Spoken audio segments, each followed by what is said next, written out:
In August 1914, shortly after the outbreak of World War I, the German army implemented the Schlieffen Plan.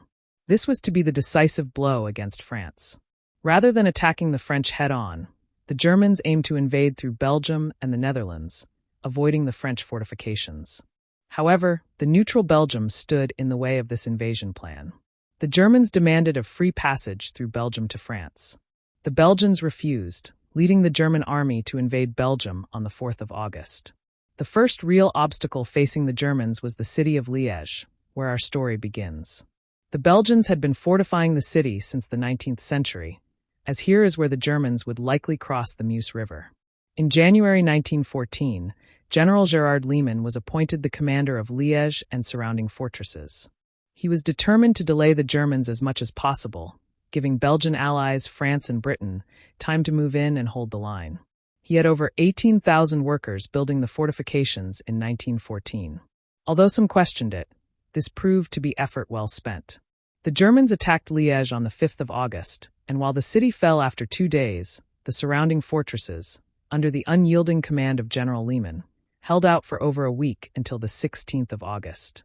The Germans suffered heavy casualties, and the Schlieffen Plan was delayed by several days. The Belgians fought exceptionally well, earning the respect of their enemies. One German officer described the Belgian defense as noble and tragic. He described the battle in the following letter. Leman, who had both legs crushed during the defense of Liege, and who was finally carried from the fallen forts unconscious on a stretcher, subsequently wrote to King Albert I that he would rather have died than surrender the forts. In the aftermath of the fall, Leman attempted, as was custom, to hand over his ceremonial sword to the conquering German General von Emich. The latter declined the offer, observing that it was an honor to have fought against the valiant Leman. General Leman's defense of Liege combined all that is noble, all that is tragic. The commander of one fort, at the moment when the bombardment was heaviest, went mad and shot his own men.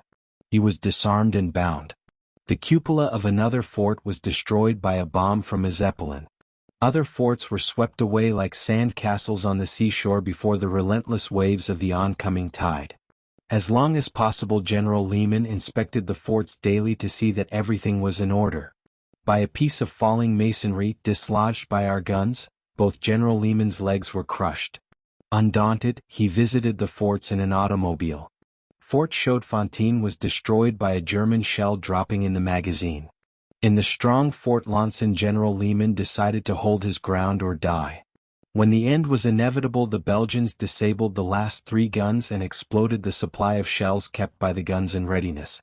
Before this, General Leman destroyed all plans, maps and papers relating to the defenses. The food supplies were also destroyed. With about 100 men, General Leman attempted to retire to another fort, but we had cut off their retreat.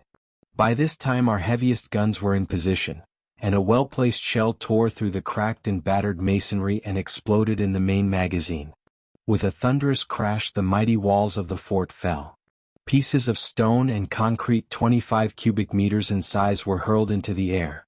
When the dust and fumes passed away, we stormed the fort across ground literally strewn with the bodies of the troops who had gone out to storm the fort and never returned. All the men in the fort were wounded and most were unconscious. A corporal with one arm shattered valiantly tried to drive us back by firing his rifle. Buried in the debris and pinned beneath a massive beam was General Leman. "Respects le General et est mort," said an aide-de-camp. With gentleness and care, which showed they respected the man who had resisted them so valiantly and stubbornly, our infantry released the general's wounded form and carried him away. We thought him dead, but he recovered consciousness and looking around said, "It is as it is." The men fought valiantly, and then turning to us added, "Put in your dispatches that I was unconscious." We brought him to our commander, General von Emich, and the 2 generals saluted. We tried to speak words of comfort, but he was silent. He is known as the silent general. "I was unconscious. Be sure and put that in your dispatches." More he would not say.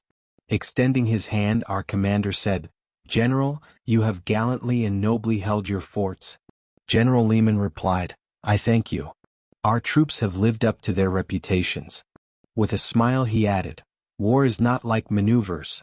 a reference to the fact that General von Emmeck was recently with General Lehmann during the Belgian maneuvers.